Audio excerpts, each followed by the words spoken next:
அன்பு நண்பர்களே, உலகத்தமிழ் உறவுகளே, அனைவருக்கும் வணக்கம்.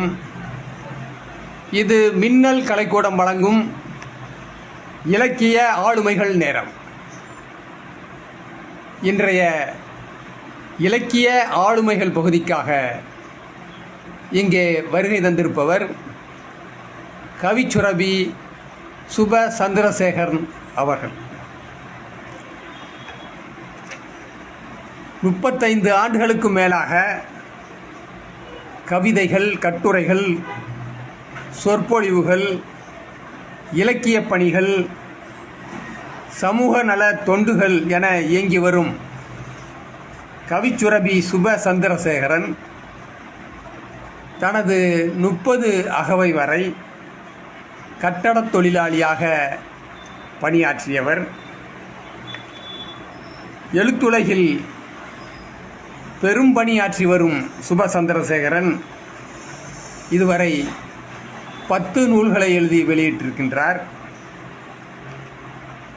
புது கவிதைகள், மரபு கவிதைகள், ஹைக்கூ கவிதைகள், தன்முன்னேற்ற கட்டுரை நூல்கள்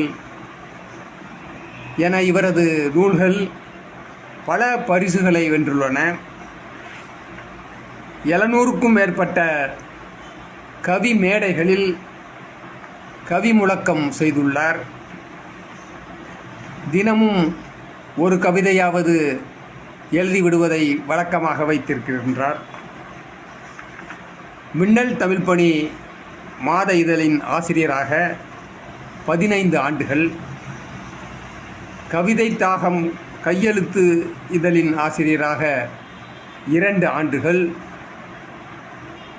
பல இலக்கிய அமைப்புகளில் முக்கிய பொறுப்புகள் என இலக்கிய உலகமே கதியாக சுழன்று வருகிறார். இவரது கவிதைகள் பிரபல இதழ்கள் உட்பட 170 இதழ்களில் இடம்பெற்றுள்ளன. பல இதழாளர்களுக்கும் இதழ் பணிகளில் இணைந்து துணை நிற்கின்றார். தனது 3 மகன்களுக்கும் தமிழில் பெயர் சூட்டி தமிழே துணையென வாழ்ந்து வருகின்றார்.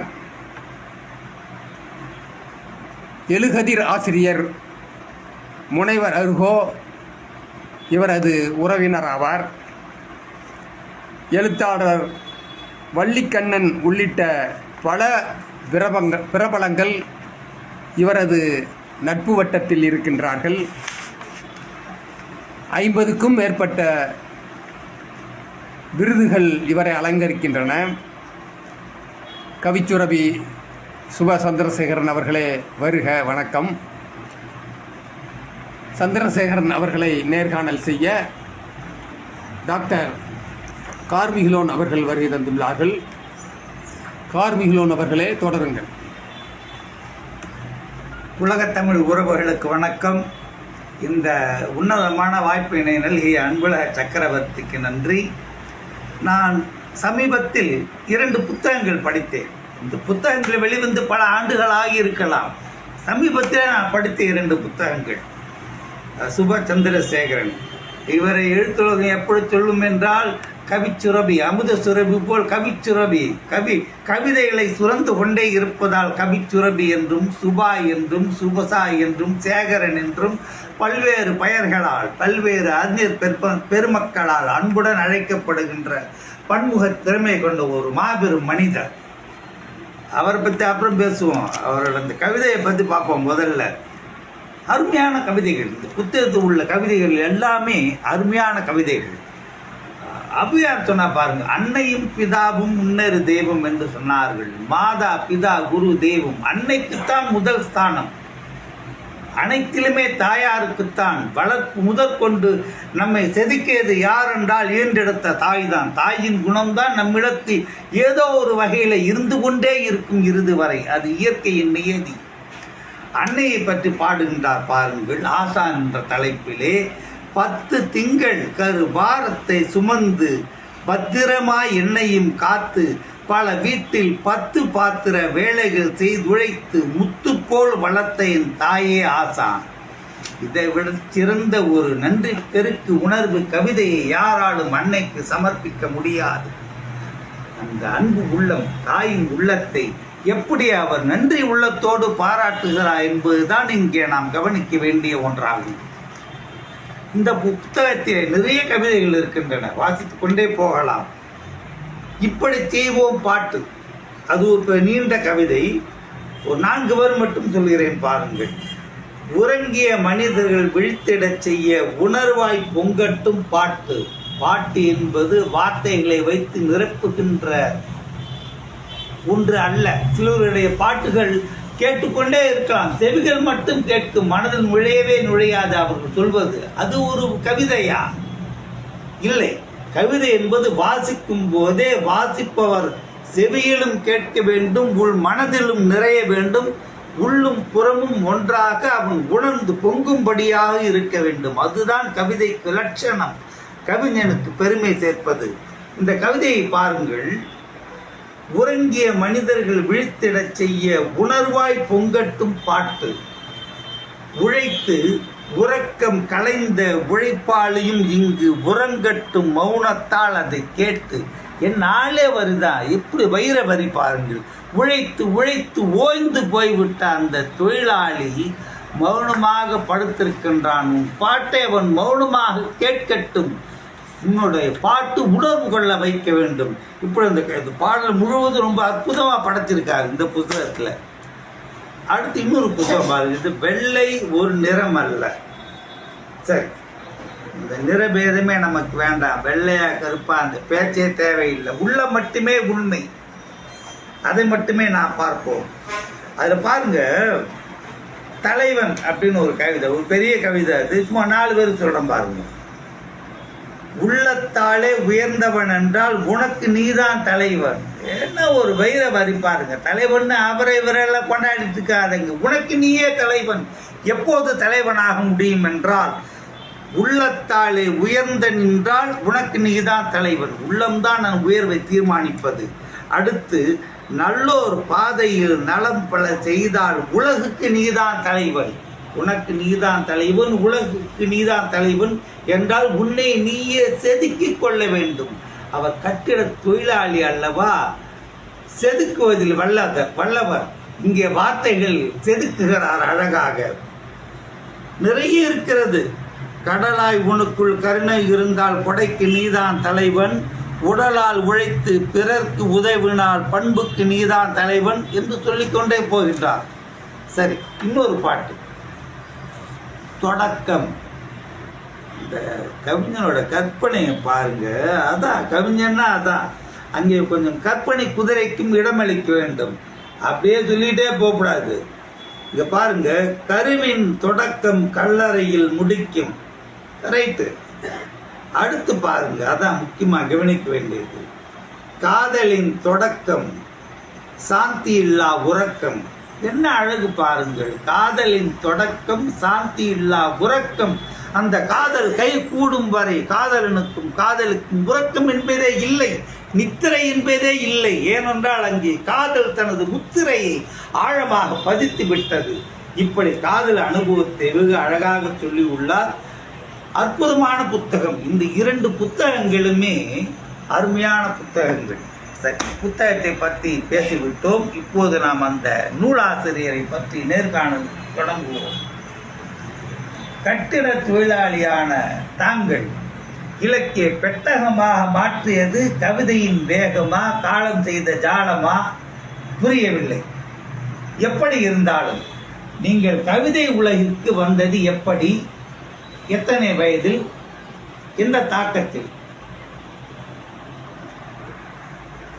நான் 8ஆம் வகுப்பு மாணவனாக இருந்தபோது அப்போதே என் பள்ளி ஆசிரியர்கள் 3 இந்திராணி, தேவராஜன், சுந்தரராஜன் என்கிற தமிழ் ஆசிரியர்கள். அவர்கள் 3 தமிழில் நல்ல ஊற்றமுடையவர்கள், புலமை பெற்றவர்கள். சூப்பர். அதில் எனக்கு 8ஆம் வகுப்பு ஆசிரியராக வந்த இந்திராணி, அந்த தமிழ் ஆசிரியை, மணிமேகலை பிரசுரத்தினுடைய நூல்களின் வாசகி. அப்பா. ம். வாசகி மட்டுமல்ல, அவர் ஒரு எழுத்தாளராகவும் இருக்கிறார் என்பதை அவருடைய பழக்கத்தில் இருந்து நான் தெரிந்து கொண்டேன். ஓ. மணிமேகலை பிரசுரத்திற்கு என்னை துணைக்கு அழைத்து செல்வார். பள்ளி முடிந்து வகுப்பறையில் இருந்து வீடு திரும்புவதற்கு முன் என்னை அழைத்து செல்வார். ஓ. அது ஏன் என்றால், நான் ஒருவன் மட்டும்தான் பள்ளியில் சொல்வதை கேட்பேன், செய்ய சொல்வதை செய்வேன். இப்படி எல்லோரிடமும் நான் அன்பாகவும் ஒரு இணக்கமாகவும் இருந்ததால் அந்த ஆசிரியைக்கு எனக்கு தனி பாசமும் பரிவும் ஏற்பட்டது. சரி.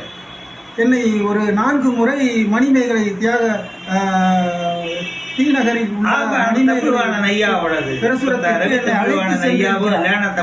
ஐயாவும் எழுத்துலக பிரசுரம்னா அதான் மணிமேகலை பிரசுரம். எத்தனையோ எழுத்தாளர்கள் கொண்டாடுறாங்க.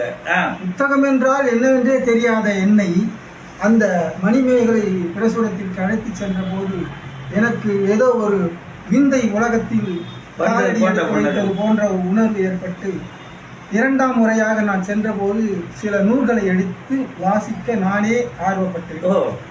அதை தெரிந்து கொண்ட என் ஆசிரியர், இவனுக்குள் படிக்கும் ஆர்வம் இருக்கிறது, இதை நாம் தூண்டிவிட்டு இவனை வாசகனாக உங்கள் உள்ளுக்குள் மறைந்திருந்த வாசிக்கும் ஆர்வம் உணர தொடங்கினீர்கள். அந்த ஆசிரியை கொண்டு வந்தார். அவர் செலவில் எனக்கு நூல்களை சிலவற்றை வாங்கி கொடுத்து, உனக்கு படிக்க வேண்டும் என்ற விருப்பம் இருந்தால் பாட பகுதியை தவிர மற்ற நேரங்களில் இந்த புத்தகத்தை படி என்ற தன்னம்பிக்கை ஊட்டக்கூடிய நூல்களை வாங்கி வணங்க வேண்டும். அப்படி நூல்களை வாசிக்க எனக்கு கற்றுக் கொடுத்த அந்த ஆசிரியரினுடைய தொடக்கம்தான் என்னை படிப்படியாக நூல்களுக்குள் நுழைய வைத்து நான் பழைய புத்தக கடைகளுக்கு சென்று புத்தகங்களை, மாத இதழ்களை எல்லாம் வாங்கி படிக்க என்னுடைய சொந்த செலவில் ஆர்வமாக சென்று அந்த மாத இதழ்களையும் புத்தகங்களையும் படிக்க தொடங்கி தேடி வாங்கி வாசிச்சிருக்கீங்க. அப்படி படித்து கொண்டிருக்கிற போது எனக்குள் திடீரென்று திரைப்பட பாடல்கள் எழுத வேண்டும் என்ற எண்ணம் தோன்றியது. சினிமா போனான்ற ஆசை. நிறைய கண்ணதாசன் பாடல்களை எல்லாம் விரும்பி கேட்பேன். சரி. நிறைய திரைப்பட பழைய பாடல்களை எல்லாம் நான் கேட்டும் படங்களை பார்த்தும் ரசித்தும் எனக்குள் நான் என்னுடைய இலக்கிய ஆர்வத்தையும் அந்த கவிதை தாகத்தையும். சினிமா பக்கம் போனீங்களா? சினிமா உலகம் போனீங்களா? இலக்கியத்தை பத்தி எங்களுக்கு தெரியும், அதை சொல்லுங்க. அங்க என்ன ஆச்சு சினிமா உலகத்துல? இந்த தொடக்கம்தான் என்னை பாட்டு எழுத வைத்தது. சரி. திரைப்படத்திற்கு நானாகவே என் கற்பனையில் நிறைய பாடல்களை எழுதி வைத்திருந்தேன்.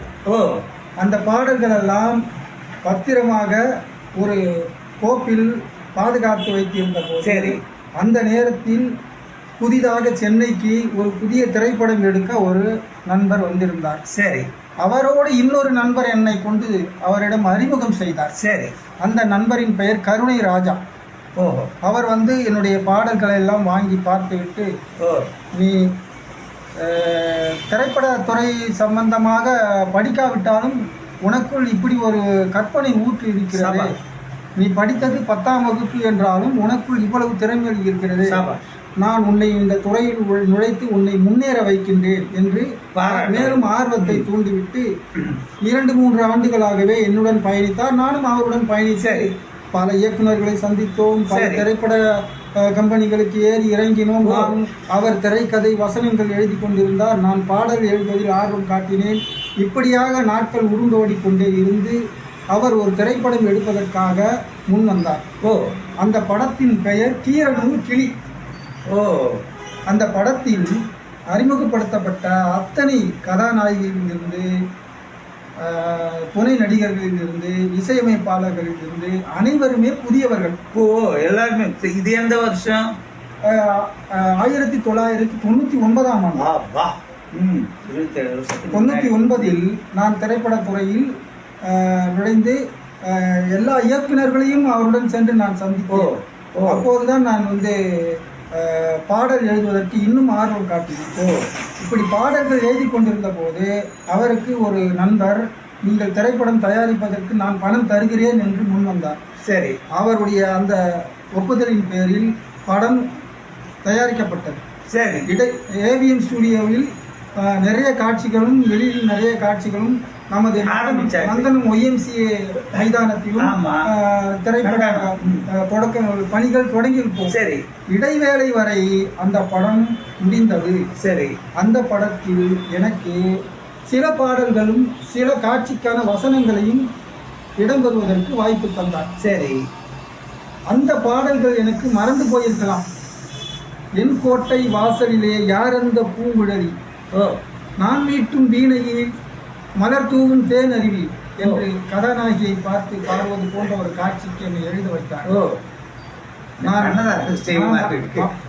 அப்போது கதையை சொல்லி இன்னொரு பாடலும் எழுத சொன்னார்கள். அதாவது கதையில் நகைச்சுவையாக இருக்க வேண்டும் பாடல். சரி. ரசிப்புத்தன்மையாக இருக்க வேண்டும். சரி. நான் கதாநாயகன் கதாநாயகியை கிண்டல் அடித்து பாடுவது போன்ற ஒரு உணர்வு சொன்னார்கள். கதாநாயகியின் பேர் வசந்தி. நான் கதாநாயகி வசந்தி. இந்த பெயரை மட்டும் வைத்துக் கொண்டு உன்னால் எழுத முடியுமா என்றார்கள். எழுதினேன். ஆனால் இப்போதை அதை என்னால் முழுமையாக சொல்ல. சரி. வசந்தி வசந்தி வந்துவிடு வசந்தி, வட்ட நிலவு கொட்டிவிடு சட்டிப்பான மூட்டி மோது. வசந்தி வசந்தி வந்துவிடு வசந்தி, சட்டிப்பான மூட்டி மோது, வட்ட நிலவு உன்னை பாடுது என்று அந்த பாடல் தொடங்கி கொண்டே போகும். சரி. இன்னொரு பாடல் எழுதுவதற்காக ஒரு சோதனை வைத்தார்கள். ஒரு சோக பாடல். அந்த சோக பாடலுடைய காட்சியையும் சொல்லி இப்படி நீ எழுத வேண்டும் என்று சொன்னார்கள். மனமே நோகுது, நிழலே வாடுது, மௌனமே பாடுது, மேகத்தை மூடுது, மேகத்தை மூடுது என்று சோகமாக அந்த பாடல் தொடங்கும். இது 4 நூற்றாண்டுகள் கடந்து போனதால் என் நினைவுக்கு எட்டவில்லை. இப்படி என் திரைப்பட தொடக்கம் இப்படி கொண்டே. அந்த படம் எப்ப ரிலீஸ் ஆச்சு? அந்த படம் இடைவேளை வரை தயாரித்து பிறகு அது பணம் தட்டுப்பாடால் கிடைக்காத காரணத்தால் பைனான்ஸ் அதன் காரணமாக அந்த படம் பாதியிலே. அப்படி என்றால் திரைப்பட உலகம் ஒரு உன்னதமான கலைஞனை இழந்து விட்டது என்றுதான் சொல்ல வேண்டும். நிச்சயமாக கவி உலகத்திற்கு ஒரு பெரும் கவிஞன் கிடைத்து விட்டான் என்று பெருமை கொள்ள வேண்டும். நான் எத்தனையோ கவியரங்கங்களிலே பார்த்துள்ளேன். தாங்கள் கவிதை வாசிப்பது மட்டுமல்லாமல் ஏனைய பல வேலைகளையும் இன்முகத்தோடு செய்கின்றீர்கள். சேவை செம்மல் என்று தங்களை எல்லோரும் பாராட்ட கேட்டிருக்கின்றேன். அந்த எண்ணம் எப்படி வந்த கவிதைப்படுத்தும் போகணும்னு இல்லாம நம்மளே எல்லாத்தையும் தோளில் போட்டு செய்யணும்ன்ற அந்த ஒரு ஆர்வம் வந்தது, முன்னெடுப்பு. அது எப்படி? நாம் கற்ற அந்த பள்ளிதான் அதற்கு முன்னோடியாக எடுத்துக்காட்டாக இருக்கின்றது.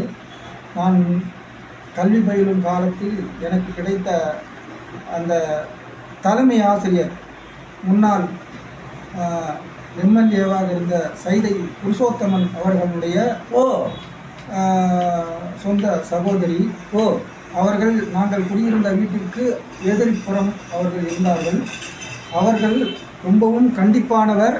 கிழிசல் உடையாக இருந்தாலும் அதை தூய்மையாக போட்டு வர வேண்டும், ஒழுக்கமாக இருக்க வேண்டும். இந்துவாக இருந்தால் நெற்றியில் பூச வேண்டும். அற்புதம். வெளியில் விற்கும் பண்டங்களை வாங்கி தின்னக்கூடாது. உனக்கு கல்வியில் சந்தேகம் ஏதாவது ஏற்பட்டால் என்னிடம் வா, நான் உனக்கு அனைத்தையும். அவர்கள் வீட்டில் என் தாயார் வீட்டு வேலை செய்ய தொடங்கினார். என் தாயாருக்கும் அவர்களுக்கும் நெருக்கம் ஏற்பட்டு என் மீது இரக்கம் காட்டி அவர்தான் என்னை இப்படியெல்லாம் நீ இருக்க வேண்டும், இப்படியெல்லாம் நீ வாழ்க்கையில் இருக்க வேண்டும் என்று நல்லொழுக்கங்களை நல்ல செயல்களை வகுத்து தந்து அடித்தளமிட்டவர் அந்த தலைமை ஆசிரியர். அவர் சொல்லிக் கொடுத்த அந்த காலம் தொட்டு இன்று வரை நானாகவே சென்று எல்லா இலக்கிய அமைப்புகளிலும் எந்த கைமாறும் கருதாமல் இப்படிப்பட்ட வருகை பதிவேட்டில் கையொப்பம் வாங்குவது அனைத்தும் தாங்களே இன்னொத்தோடு முன்னின்று செய்கின்ற அந்த செயலை நானே கண்குளிர பார்த்திருக்கின்றேன், மனக்குளிர பார்த்திருக்கின்றேன். இப்படியாக வடசென்னையில் தாய்மண் இலக்கிய கழகத்தின் மூலமாக அந்த பணி தொடங்கி இன்று பல்வேறு சென்னையில் இருக்கின்ற பல்வேறு இலக்கிய 30க்கும் மேற்பட்ட அமைப்புகளில் என்னுடைய இந்த அருமையார் ஐயா தானே இலக்கிய கழகத்தினுடைய நிறுவனர் தலைவர் அருமைநாதன் அவர்கள். அவர்தான் முதல் மேடை என்னை ஏற்றினார். நான் கட்டட தொழிலாளியாக இருந்து கவிதைகளை படைத்து கொண்டிருந்த காலம், கிறுக்கிக் கொண்டிருந்த காலம். அப்போது அவருடன் சென்று நானே என்னை அறிமுகப்படுத்திக் கொண்டேன். அப்போது என் கால்கள் எல்லாம் நான் வேலை செய்துவிட்டு சென்றபோது என் கால்கள் சிமெண்ட் கரைகள், என் கைகள் எல்லாம் சிமெண்ட் கரைகள் இருந்ததை பார்த்து கட்டட தொழிலாளியா நீங்கள் என்று என்னை ஆச்சரியத்தோடு கேட்டார். ஆமாம், நான் கட்டட கூலி தொழிலாளி தான். திருமணம் ஆகிவிட்டதா என்று கேட்டார். திருமணம் ஆகிவிட்டது என்று சொன்னேன். கவிதையெல்லாம் எழுதுவீர்களா என்று கேட்டார். கவிதை எழுதி கொண்டிருக்கிறேன், இதோ பாருங்கள் என்று அவரிடம் காண்பித்த போது அது அப்போது காதல் கவிதையாக இருந்தது. அந்த கவிதைகளில் சிலவற்றை மட்டும் படிப்பதற்கு மேடையில் வாய்ப்பு தந்தார். அந்த வாய்ப்பு தரும்போது முதல் மேடையில் இதோ ஒரு புதிய பறவை நமது மேடையில் பறக்கப் போகிறது என்று, இந்த புதிய பறவையில் கவிதை அரங்கேறப் போகிறது என்று அன்று அவர் சொல்லி, அருமையாரோட ஸ்டைலே தனி, அவரால் உருவாக்கப்பட்ட அருமையார் தான். அது முதல் அந்த தாய்மண் இலக்கிய கழகத்தில் கிட்டத்தட்ட 10 ஆண்டுகள் வரை நான் தொடர்ந்து செயற்குழுவிலும் இணை செயலாளராகவும் பணி செய்து, அதன் பிறகு அந்த தாய்மண் இலக்கிய கழகத்திற்கு வந்து கொண்டிருந்த நண்பர்கள் குடும்ப நற்பணி மன்றம் கண்ணையா அவர்கள் என் மீது, கண்ணையா, ஆமா, நம்ம அன்னதாத கண்ணையா, பண்புசால் பெருமகடா என்னுடைய அமைப்புக்கும் வந்து நீங்கள் இந்த பணிகளை செய்ய வேண்டும் என்று கூப்பிட்டார்கள். அங்கும் சென்று 4 ஆண்டுகள் தேநீர் கொடுப்பது, கையொப்பம் வாங்குவது, பதாகை கட்டுவது, வந்தவர்களை உபசரிப்பது, இப்படியாக தொடங்கி கவிதையும் அங்கு நான் கவிஞராக மட்டும் இல்லாம அனைத்திலும் ஈடுபாடு கொண்ட ஒரு அற்புத மனிதர். கவிதையுடன் செயல், பேச்சை சுருக்கி செயலை அஸ்திவாரம் ஸ்ட்ராங்கா இருக்கிற மாதிரி அந்த அரும்பெரும் குணம் உங்களுக்கு ஸ்ட்ராங்கா இருக்குது. சரி, தாங்கள் இப்போ நிறைய நூல்கள் எழுதிருக்கீங்க இல்லையா? இந்த நூல்கள்லேயே இப்போ எனக்கு என் மனசுக்கு இந்த நூல் சிறப்பான நூல், நல்ல அங்கீகாரம் பெற்ற நூல், பாராட்டின நூல் அப்படின்னு சொல்ல முடியா? ஏதாவது ஒரு நூலை பற்றி சொல்லுங்க. நான் மின்னல் கலைக்கூடத்திற்கு வந்த பிறகுதான் என்னுடைய நூல்களின் எண்ணிக்கை கூடியது. அந்த நன்றி உங்களை பாராட்ட வேண்டும். சந்தோஷம்.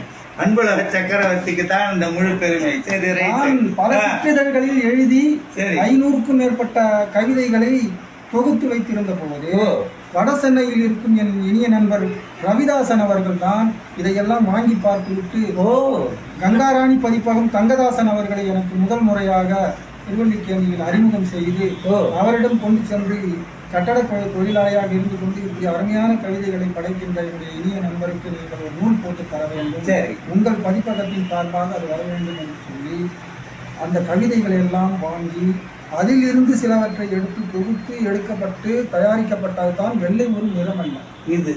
இந்த நூல் முதல் முறையாக நூலகத்திற்கு அனுப்பப்பட்டு என்னுடைய முதல் நூலே வெற்றிகரமாக 1100 படிகள் அங்கு அனுமதி கிடைத்து விட்டது. கலைஞர் ஆட்சியில் இருக்கின்றார். வெற்றிகரமான தொடக்கம். முதல் நூலே எனக்கு நூலக ஆணை கிடைக்கப்பட்டு அந்த மகிழ்ச்சியில் அந்த கங்காராணி பதிப்பகம் அதற்கான எனக்கு ஊக்கத்தொகையும் சில படிகளையும் கொடுத்து எனக்கு மென்மேலும் நீங்கள் நன்றாக வர வேண்டும், இன்னும் நூல்களை படைக்க வேண்டும் என்று அவர் வாழ்த்தியதன் வாழ்த்துதான் இன்று 10 நூல்களை நான் கொண்டு இருக்கின்றேன். அந்த 10 நூல்களில் 6 நூல்கள் நமது மின்னல் கலைக்கூடத்தின் மூலமாக நண்பர் வசீகரன் அவர்களுடைய கருணை உள்ளத்தின் மூலமாக உங்களுடைய அந்த உயர்ந்த உள்ளத்தை காமிக்குது. ரைட்டு, எண்ணிக்கை கூடியிருக்கிறது. சபா. சரி, இப்ப இவ்வளவு எழுதிருக்கீங்க. எத்தனையோ பல நூற்றுக்கணக்கான கவியரங்கங்களில் கவிதைகள்லாம் வாசிச்சிருங்க, பெரிய பெரிய சாதனை பண்ணியிருக்கீங்க. இருந்தாலும் உங்களுக்கு உள் மனசுல இந்த சாதனைலாம் போடாது, நான் இன்னும் சாதிக்கணும், இதை பண்ண அப்படி இந்த சாதிக்கணும்ன்ற அந்த மாதிரி ஏதாவது ஒரு சாதிப்பு வேட்கை உள் மனசுல இருக்கா? பலே சொல்லுங்க. அதாவது என் தாயார் பெயரில் ஒரு அறக்கட்டளை தொடங்கி அந்த அறக்கட்டளையே கவிதை அமைப்பாக மாறி அதன் மூலம் இலக்கியத்தையும் தமிழையும் வளர்த்து மின்னல் கலைக்கூடம் செய்கின்ற அந்த பணியை போல இன்னும் நாமும் இது போன்ற எழுத்தாளர்களை, படைப்பாளர்களை, இன்றைய வளரக்கூடிய இளம் கவிஞர்களை, எழுத்தாளர்களை பாராட்டி அவர்களை முன்னிலைப்படுத்த வேண்டும். தமிழை நாம் காக்க வேண்டும், மொழியை நாம் காக்க வேண்டும், இனத்தை நாம் காக்க வேண்டும். என்னுடைய உள்ளத்திலிருந்து உண்மையாகவே பிறவியிலிருந்தே எனக்கு தமிழ் பற்றி அதிகம். நான் படிக்கிற காலத்திலேயே தமிழ் மொழியில் மட்டும் 80-90 மதிப்பெண்கள் எடுத்து வந்தேன். ஒரு வகுப்பில் கூட நான் தோல்வி அடையவில்லை. ஆனால் 10ஆம் வகுப்பில் மட்டும் நான் தோல்வி அடைந்தேன் என்றால் அதற்கு பள்ளி நிர்வாகம்தான் பொறுப்பு. அதையும் நான் தாண்டி 10ஆம் வகுப்பு வரை படித்ததன் காரணமாக தான் இந்த பரந்துபட்ட அனுபவ அறிவு இருக்கிறது. அதன் பிறகு என்ன மாபெரும் கவிஞனாக உங்களை உலகத்திற்கு பறைசாற்றி காட்ட வறுமை என்னை சூழ்ந்து கொண்டு செய் எதையாவது செய் என்று என்னை தள்ளி கொண்டே இருந்தது. வறுமை தள்ளப்பட்ட அந்த சூழல் என்னை கவிதையும் மேலும் மேலும் எழுத வைத்தது. அப்படி நான் எழுதி கம்யூனிச மேடையில் படித்து கல்லடிப்பட்டு அந்த கவிதை கூட இந்த நூலில் இடம்பெற்று இருக்கிறது. அந்த கவிதையை சில வரிகள் மட்டும்தான் என்னால் சொல்ல முடியும். சொல்லுங்க. ஏழை மனத்தில் எத்தனை ஏக்கங்கள் எவரும் அறிவதில்லை, ஏங்கும் அவனது உள்ள குமரர்கள் எங்கும் தெரிவதில்லை. நாளை வரும் ஒரு நேரம் என்பதில் நம்பிக்கை குறைவதில்லை, நல்லவர் போல நடித்திடும் சிலரில் வேடங்கள் களைவதில்லை. இப்படி பலரால் ஏமாற்றப்பட்டேன், பலரால் துன்பப்படுத்தப்பட்டேன், நிராகரிக்கப்பட்டேன். இவன் என்ன சாதித்து விடப் போகிறான், என் வீட்டில் கூட என்னை பைத்தியக்காரன் எழுதி கொண்டிருக்கிறான், ஒரு மூலையில் இவன் ஒன்றுக்கும் உதவாதவன் என்று என் குடும்பமே என்னை நக்கலாக நையாண்டியாக பேசியதும் பார்த்ததும். இப்படி இதையெல்லாம் நாம் கடந்து வர வேண்டும் என்று எனக்குள் இதை ஒன்றையே நான் குறிக்கோளாக வைத்து திரைப்படத்துறைக்கு பிறகு நான் இலக்கியத்தை முழுமையாக கையில் எடுத்துக்கொண்டேன். சிறப்பு. நிறைவாக ஒரு கேள்வி. வள்ளிக்கண்ணன் ஐயா அவருக்கு தமிழ் கூறும் நல்லுலகம்னா வள்ளிக்கண்ணன் ஐயா இல்லாமல் இருக்கவே முடியாது. அவர் அங்கே நிற்பார். அவரை ஒதுக்கி யாரும் தமிழ் இலக்கியத்தை பேச முடியாது. அந்த வள்ளிக்கண்ணன் ஐயாவோட தங்களுக்கு எப்படி ஒரு நெருக்கம், ஆழ்ந்த நட்பு ஏற்பட்டது, அதை மட்டும் சொல்லுங்க. நான் கட்டட பணி செய்து கொண்டிருந்த போது என் அந்த ஒப்பந்தக்காரர் மேஸ்திரி அவர்கள் அதை அவர் வாழ்ந்த பகுதியில் வேலையை எடுத்திருந்தார். எதிரில் வள்ளிக்கண்ணன் என்று எழுத்தாளர் வள்ளிக்கண்ணன் என்று ஒரு பலகை, பெயர் பலகை தொங்கியிருந்தது. அவர் குடியிருந்த வள்ளலார் குடியிருப்பில் அந்த பெயர் பலகை பார்த்து இவர் ஒரு எழுத்தாளராக இருக்கிறாரே என்று அடிக்கடி அஞ்சல்காரர் தினமும் அவருக்கு அஞ்சல் கொடுப்பதையும், கொரியர் கொடுப்பதையும், கையொப்பமிட்டு வாங்குவதையும், அவர் என்னை இப்படி பார்ப்பதையும், நானும் அவரை பார்ப்பதையும், இப்படியாக அந்த பார்வையிலேயே எங்களுடைய தொடர்பு போய்கொண்டிருந்தது. நான் அப்போதுதான் நாட்காட்டியில் நிறைய கவிதைகள் எழுதி வைத்திருக்கேன். எழுத்தாளராக இருக்கிறாரே, இவரோடு நம்ம நட்பு வைத்துக் கொள்ளலாம், என்னுடைய கவிதைகளெல்லாம் இவரிடம் காட்ட வேண்டும் என்று ஒரு நாள் டைரியை, என்னுடைய நாட்குறிப்பை கொண்டு ஐயாவிடம் நானே என்னை அறிமுகப்படுத்திக் கொண்டு அவரிடம் என்னுடைய நாட்குறிப்பை கொடுத்த போது என் கவிதைகளை எல்லாம் பார்த்துவிட்டு, நீ இப்படிப்பட்ட இதழ்களிலெல்லாம் எழுதி பெரிய ஆளாய் வருவாய் என்று ஏகப்பட்ட அவருக்கு வந்திருந்த சிற்றிதழ்களை எல்லாம் எடுத்து கொடுத்து அறிமுகம் செய்தார். அவர் அறிமுகம் செய்த போதுதான் என்னுடைய கவிதைகள் எல்லாம் இதழ்களில் வர தொடங்கியது. என்னுடைய முதல் கவிதை கவிக்குயில் என்ற ஆனைவாரி ஆனந்தன் அவர்களால் நடத்தப்பட்ட இதழில் முதல் கவிதை. காதல் ஒரு பாவம், அது யார்கிட்ட சாபம், காதல் ஒரு வேகம், கடைசியில் அது சோகம் என்று முடிகிறது போல் காதலுடைய சோகத்தை சொல்வதற்காக எழுதப்பட்ட அந்த கவிதை முதல் கவிதை அச்சில் கவிக்குயிலில் வந்தது. இந்த ஆர்வம் என்னை பல இதழ்களில் எழுத வைத்து தமிழ்நாடு முற்போக்கு எழுத்தாளர் சங்கத்திலிருந்து வந்து கொண்டிருந்த சாரதா என்கிற ஒரு இதழில் 2ஆம் கவிதை என்னுடைய கவிதை வந்தது. இப்படியாக அவர் போட்ட விதைதான், எழுத்தாளர் வள்ளிக்கண்ணன் அவர்கள் போட்ட விதைதான் இன்று நான் 170 சிற்றிதழ்களில் பெரிய இலக்கிய ஆளுமையின் ஆசி அப்படி நிற்குது. உங்களுக்கு பாதுகாப்பு கவசமா பேசும் பூக்கள் நூலுக்கும் அணிந்துரை வழங்கியவர் அவர்தான். இந்த அணிந்துரையை பார்த்துவிட்டு எனக்கும் அணிந்துரையை வாங்கித்தா என்று என்னுடைய நண்பர் ரவிதாசன் அவர்கள் கேட்க, இப்படியாக நான் பலருக்கு வழிகாட்டியாகவும் உதவியாகவும் இருந்து 5 பேருக்கு என்னுடைய நண்பர்களுக்கு அவருடைய அணிந்துரையை பற்றி தந்திருக்கிறேன். வள்ளிக்கண்ணன் அவர்களுடைய சிறப்பை நான் சொல்ல வேண்டும் என்றால், அவர் குடும்பத்தில் நான் ஒரு ஒரு தம்பியைப் போல, ஒரு சகோதரனைப் போல, அவருடைய அந்நியாருக்கு நான் ஒரு மகனைப் போலவும் அப்படி நட்பு பாசம் அன்பு என்று வாழ்ந்து உன் வீட்டில் சென்றால் உனக்கு வேண்டியதை எடுத்து சாப்பிடு என்று உரிமையோடு சொல்வார்கள். அந்த அளவுக்கு அவர் வீட்டில் பழகி இருந்தேன். ஒவ்வொரு பிறந்த நாளுக்கும் அவரிடம் இருந்து எனக்கு 2 நூல்கள் வரும். அந்த நூலுக்கு உள்ளே 200 ரூபாய் இருக்கும். அற்புதமான மனிதர். அவரை பத்தி எவ்வளவு பேர் சொல்லியிருக்காங்க. வள்ளிக்கண்ணையா நிறை கூட்டம். ஒவ்வொரு திருமண நாளுக்கும் 2 நூல் வரும். அந்த நூலுக்குள் ஒரு கடிதமும் 200 ரூபாய் இருக்குது. இது அவர் அவருடைய வாழ்நாளில் கடைசி அவருடைய காலம் முடியும் வரை இதை தொடர்ந்து செய்து கொண்டிருந்தார். அவர் மருத்துவமனையில் அனுமதிக்கப்பட்ட போது அவரை கடைசியாக பார்த்தேன், கண்ணீர் வடித்தேன். என்னை ஒரு சகோதரனாக நான் அவரை அண்ணாச்சி என்று தான் அழைத்தேன். அப்படி எனக்கு எழுத்துலகத்தில் இன்று 170 சிற்றிதழ்களில் என்னுடைய கவிதை வருவதற்கு காரணமாக வழிகாட்டியாக இருந்த குரு மகான் அவர்தான். அவரை நான் இன்றளவும் மறக்கவில்லை.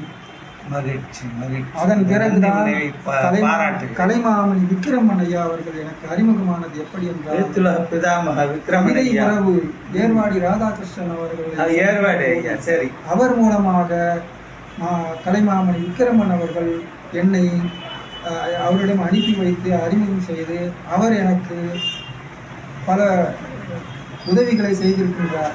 நிறைய சொல்ல வேண்டும், நிறைய இருக்கிறது. அப்புறம் நம்ம புதிய தென்றல் தர்மராசன் ஐயா, அதன் பிறகு மாம்பலம் சந்திரசேகரன் ஐயா அவர்களை சந்திக்க சொல்லி அவர் அறிமுகப்படுத்தி வைத்தார். எனக்கு இந்த நூல் வருவதற்கு மிக முக்கிய காரணமாக இருந்தவர் நமது கலைமாமணி ஐயா விக்கிரமன் அவர்கள் தான். எனக்கு ரூபாய் 25,000 வாக்கிழி தருகிறேன் என்று எழுத்தாளர் சங்கத்தின் மூலமாக உனக்கு உதவி செய்கிறேன் என்று சொல்லி அந்த உதவியை பணமாக கொடுப்பதை விட நீ பல பத்திரிகைகள் எழுதி வைத்த கவிதையெல்லாம் கொடு, உனக்கு நான் நூலாக தருகிறேன் என்று சொல்லி எனக்கு நூலாக அச்சிட்டு பாவாணர் தேவநய பாவாணர் நூலகத்தில் அதை வெளியிட செய்து பல்வகையான சான்றோர்கள் அறிஞர்கள் முன்னிலையில் இந்த நூல் வெளியிடப்பட்டு அந்த நூல் எனக்கு சிறப்பை தேடி தந்தது. அதன் பிறகு அவர் எனக்கு நிறைய உதவிகளை செய்திருக்கின்றார். ஜேபிஆர் கல்விவல்லல் ஜேபிஆர் அறக்கட்டளை மூலமாக மாதம் 500 ரூபாயை எனக்கு பெற்று தந்திருக்கின்றார். அவர் காட்டிய வழியில் அவருடனே சென்று அவருடைய சங்கத்தில் நான் இணைந்ததற்கு பிறகு இன்னும் பல பட்டங்களை பெற்றேன், விருதுகளை பெற்றேன். என்னுடைய எழுத்து பயணம் தொடர்ந்தது, இருந்து கொண்டே போகிறது. இன்னும் நிறைய சொல்வதற்கு இருக்கிறது.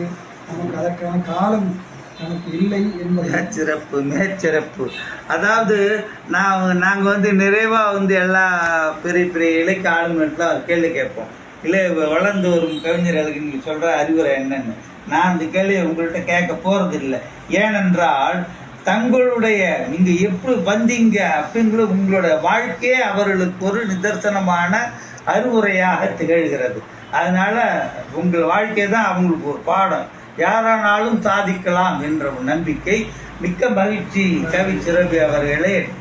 நன்றி, வணக்கம். மின்னல் கலைக்கூடத்திற்கும் மின்னல் கலைக்கூட வலைத்தளத்திற்கும் பொன்மணி செல்வன் ஐயா டாக்டர் கார்மிகுலன் அவர்களுக்கும் அன்பு நண்பர் கவிஞர் வசீகரன் அவர்களுக்கும் இதை கேட்டு ரசிக்கின்ற அன்பு வாசகர்களுக்கும் என்னுடைய சுப சந்திரசேகரனின் வணக்கத்தையும் நன்றியையும் தெரிவித்துக் கொள்கிறேன். வாழ்க தமிழ், வாழ்க மின்னல் கலைக்கூடம், வளர்க இலக்கியம். நன்றி. சந்திரசேகரன் அவர்களே, மிக அற்புதமான ஒரு உரை, அனுபவங்களை எல்லாம் தொகுத்து வழங்கியிருக்கின்றீர்கள். மின்னல் கலைக்கூடம் நேயர்களுக்கு மிக்க பயனுடையதாக இருக்கும். டாக்டர் கார்மிகுலன் அவர்களே, மிக சிறப்பான உரை, நன்றி.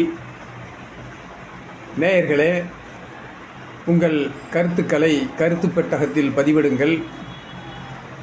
சப்ஸ்கிரைப் செய்து என்றும் இணைந்திருங்கள். நன்றி, வணக்கம்.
சப்ஸ்கிரைப் மின்னல் கலைக்கூடம்.